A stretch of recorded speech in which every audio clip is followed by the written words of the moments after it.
Sa inyong lahat, mga katropa ni Adam TV. Nandito na naman tayo sa isang vlog. Ngayon, ipapakita ko sa inyo kung paano natin lilinisan ang loob ni Suzuki Ertiga Gel Manual Transmission 2020 model. Let's go!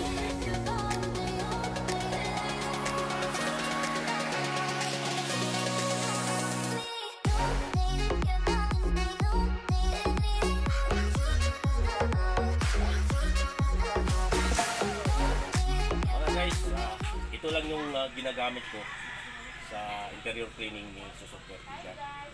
So, meron ako nito, muzzle. At saka, meron ako nito, kailangan ko ng glass cleaner, na empty glass cleaner.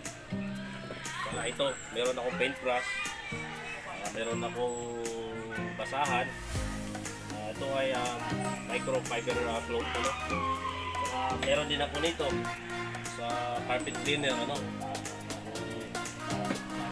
meron din ako nito fast wax, pero saka na to pag nalinisan na lahat ang labas ni Ertiga, saka pinaka-importante, meron ako nito yung vacuum cleaner. Kailangan meron talagang vacuum cleaner para walang ihigupin niya yung mga alikabok sa loob. So okay, so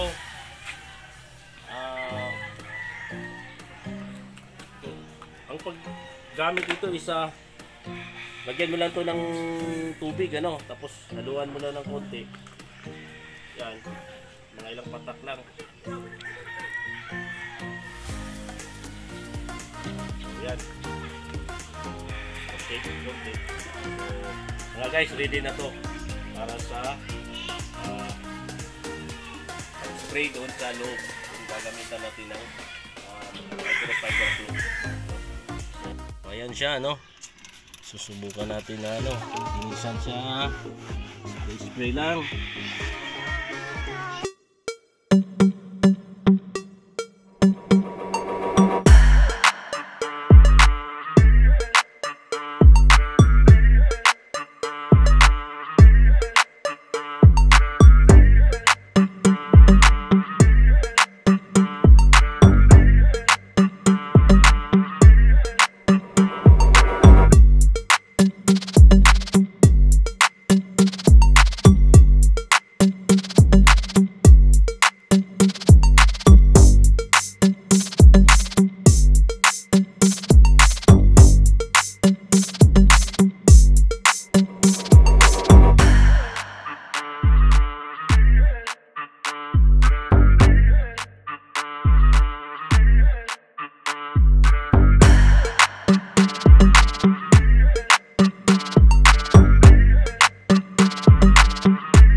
naituro ko na sa inyo kung paano natin linisan si Suzuki Ertiga sa loob niya.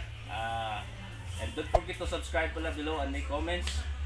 Kaya Adaps TV, sign off. Hanggang sa mga susunod. Bye bye.